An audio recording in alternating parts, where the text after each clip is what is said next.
Barbell Romanian deadlift is one of the most common exercises that people get wrong. So a lot of my clients really struggle with this, and I want to explain to you the difference between a Romanian deadlift, which is glute focused, and a straight-legged deadlift, which is hamstring focused.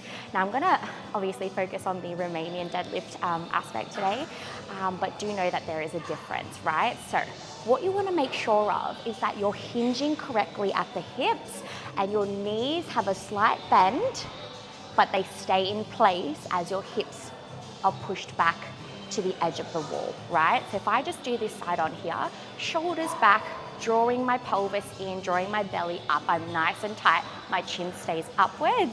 What I'm gonna do is I'm gonna imagine that there's a bar in my hands right now. I'm gonna slide that bar down my legs as I push my hips away from my body. Notice my knees have not moved forwards or backwards, right? So I'm coming down, hips go to the back of the wall.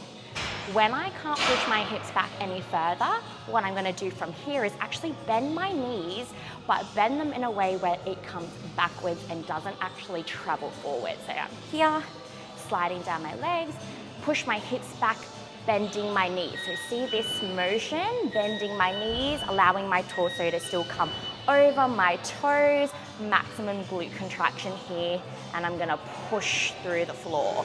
Now what you truly want to avoid is actually coming down, pushing your hips all the way to the back, coming down, and at the knee area, start to then bend.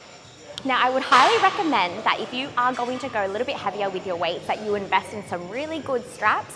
Here I have my figure 8 straps. Otherwise, you can most definitely adopt an overhand, underhand method.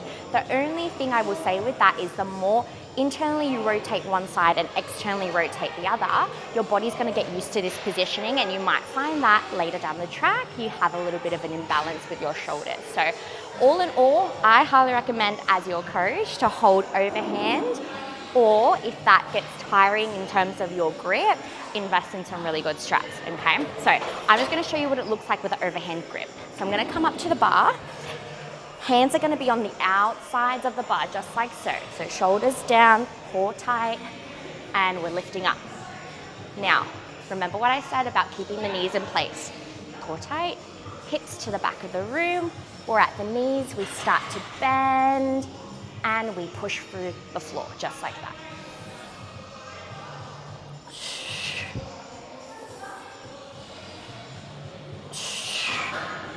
Once you're done, re-rack the weight. So I need to emphasize that where you put your weight and your pressure in terms of inside your feet is so important. So if you keep your weight distributed through your heels, your feet are nicely planted into the ground, you're gonna be able to feel the glutes all the way throughout the movement. So on the way down, and then when you get to the bottom, truly focus on pushing away from the floor only with the legs. So if you start to feel like you're coming up with the upper body, there is not enough emphasis coming from the lower body.